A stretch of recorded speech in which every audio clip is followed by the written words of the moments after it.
countdown to kickoff, people. 14 nights from this one, the Cowboys will be in Philadelphia opening the season. The question is, where will that man be? They do not appear to be any closer to figuring things out with a contract for Micah Parsons. Jerry Jones says he believes he and Parsons came to an agreement on the framework of a deal in March. There have been no talks since. For the defending champs looming in Week 1, head coach Brian Schottenheimer yesterday talking about his team's preparation with and without their star pass rusher.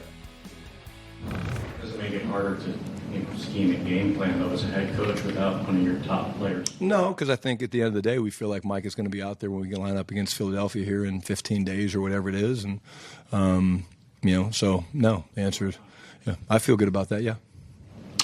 Without a contract extension? I feel good that Mike is going to be out there against the Philadelphia Eagles. He feels good. Me, not as good at this point. So again, we got Brooke, we got Neek, and D Wood. I'll start with you. How do you feel about Micah being on the field 2 weeks from tonight? I am not optimistic, Greeny. I am not optimistic at all. And you're talking about a guy. Listen, I know that deadline spur action, but we're 2 weeks away from the opening game against the Philadelphia Eagles.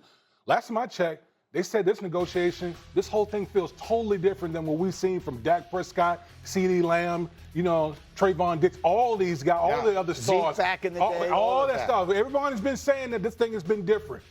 I'm not a guy like, for football players, you have to go out there and play football. You have to get in football shape. Michael Parsons hasn't been practicing at all. And you expect him to go out there week 1 against the defending Super Bowl champs and the Philadelphia Eagles? Like, that wouldn't even be fair to Michael Parsons to put him out there without any practice time. I think it's a fair thing for D Wood to say. I like err more on the side of optimism because of the Cowboys' history. But then I'm reminded that if we're using Dak as an example, Dak was practicing the whole time he didn't have a contract. Right. Micah's not out there. In 2 weeks up into the game, assuming that he can get in, you would have to start practicing today, right, to get into proper shape and feel good about him going out there and not having a huge risk of injury. Like, that seems super Dak, risky. I will remind you, also played a year on the franchise tag. Yeah. Very few quarterbacks in history have done that. The interesting thing about the Cowboys, Brooke, is that we can go through all of their contract negotiations year by year. Mm-hmm. It's like their greatest hits album at this point. Remember when they did that with Dak? And then they had Zeke. That was down in Cabo. And years ago it was Emmett. And now it's this one, and it feels different. How do you feel about it? I feel like, first of all, that Cowboys writers should be getting hazard pay for all of these every single year.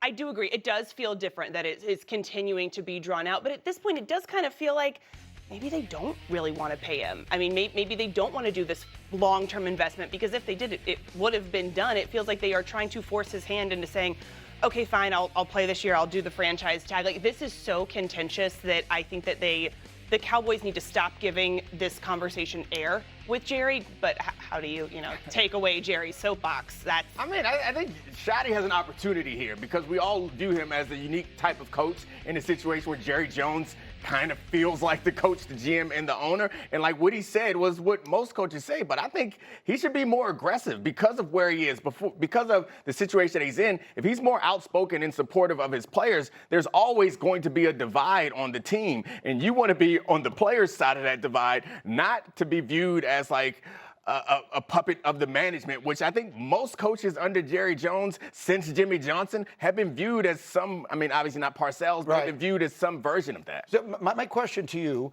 as a once, and who knows, perhaps future leader of the NFLPA is, if he were to call you up and be like, man, I'm going into my 5th year here, I'm playing for $21 million, the best guys in my position are getting 40 and up from there, I run the risk of injury. I'm not a quarterback. I get it. His contract might look like a quarterback's contract, but when Dak got hurt, that was one thing. This guy gets hurt, it's a whole other thing. Would you tell him to play? Yeah, so it doesn't matter what job you have. I think it's pretty obvious that the situation that Micah's in, the risk reward is clear to me. I think the possibility of injury that devalues you, I think, is kind of rare. But if you have leverage at this moment, you believe that you have it, it's worth doing. Like, I would always tell the player in any situation like this is that you have to understand what you're giving up. You can get anything you want, but you have to pay for it. And in this situation, he could get that big contract, but he's going to have to pay for it on the front end. It seems that Jerry's making him pay for it on the front end. I think the question is, what's the leverage that Michael Parsons has at this point? He's great. Here's the leverage. D-Wood, you and I, 2 weeks from tonight, come on over again. We had great luck the first time you came over to watch a game in my house. Aaron Rodgers tore his Achilles on the 4th play. But you come over and watch that game. And if Saquon Barkley is running up and down the field and Jalen Hurts is hitting those receivers and that Cowboy defense gives up 41 points and gets humiliated on national TV, is that leverage? Yeah, listen, I think you're harking back to the Emmitt Smith holdout. Yes. Here's the difference, right? Weren't the Dallas Cowboys defending Super Bowl champions? Yes. They were the defending Super Bowl champion, and Emmitt Smith held out, and obviously they were 0-2, and then they went on ahead and signed Emmitt Smith. Do we view the Dallas Cowboys in the same manner? Well, they view themselves, so I don't think it matters what we view them as. I just think Jerry Jones, unlike any other negotiation, is dug in on this whole notion of we had a handshake deal. Right. And unless you capitulate, then it's just not going to happen. I mean, it reminds me of the Chris Jones hold out situation a couple of years ago. He sat out that first game. The Chiefs lost to the Lions. All of a sudden, wow, that deal got done, and then the Chiefs win the Super Bowl. Like, in a perfect world, that is a way to win for both sides, but Jerry's much more stubborn. Let's get to a team in that same division that is definitely thinking Super Bowl thoughts. Our next stop is Washington. Terry McLaurin continues his hold-in at Commanders camp with an outstanding trade request amidst their contract standoff. I want you to listen to their head coach, Dan Quinn, when asked if he expects to see his number one receiver back on the field. I'm not going to play Where's Waldo, guys, all right, moving forward, so just so we're clear on that. So Terry's return to play format is no different than any of the other players. He's healthy, which is now a good step to, like, getting closer to being back on the field. So you'll see that earlier than later. I don't have a date circled on my whiteboard in my office.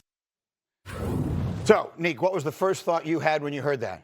I mean, Dan Quinn's never played Where's Waldo, right? Like, it's clear that he doesn't, like, is Terry hiding with a striped sweater on somewhere? Right. Like, he's got the horizontal stripes on. Does he understand? Like, Terry's right out there. Yeah. He just don't want to play till you get his money right. So there's a different game that he needs to figure out, and it's not Where's Waldo. And I think that the games that they are actually going to play on the field will be hugely impacted by whether Terry McLaurin is out there or not. This team, if we're going to be honest, and I live in D.C., people are offering this team a lot of grace because they've been bad for so long. But this team was really great because their quarterback was incredible. The quarterback was incredible in part because Terry McLaurin was an awesome deep threat. If you take one of those legs of the stool away, which is Terry McLaurin, we don't know what this team is going to look like. Right. I still think JD is going to be awesome, but it's a lot different when you don't have the, like, singular weapon that can do the thing that he does best. Daniels is a deep ball thrower. Deebo Samuel's the receiver they have, who is more of a, like, toolsy guy. He's not going to threaten the team deep.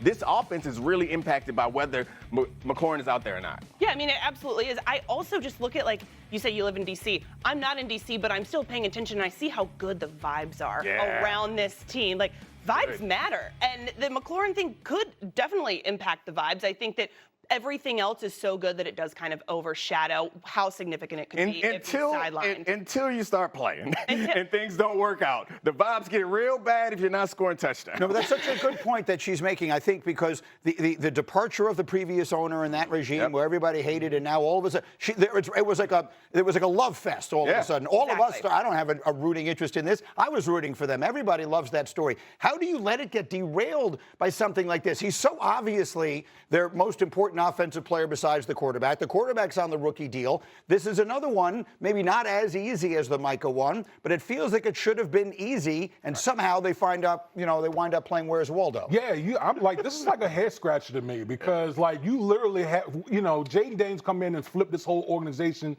on his head. Everything, like you said, the vibes are different. They don't, like, the Commanders don't have a Terry McLaurin type of receiver on their roster. He does something that's unique just for Jaden Daniels, and so now you don't have him available. Like, to me, it changes the whole complexity of their offense. I think you want to win every deal that you're negotiating, and sometimes you're going to have to lose them. And I think from the way that the team looks at Terry McLaurin, it seems clear that Terry has production and he has expectations of being a top-paid receiver. He's getting older. They don't want to be on the wrong side of this. They don't want to be paying a guy who's 31 and at top of the league money who's not doing that production. But this, to me, feels like one of the deals you're going to have to lose. Like, you have a quarterback who's playing MVP level level football on a rookie deal. Somebody's going to get overpaid, and I don't think it will be an overpay from McLaurin, but from their perspective, they think it is. So what? Pay this man his money. You have 2 more years of Jaden Daniels on this rookie contract. That's one window. You're going to get, if this kid's as good as we think he's going to be, you're going to get multiple windows. This first window, Terry McLaurin is integral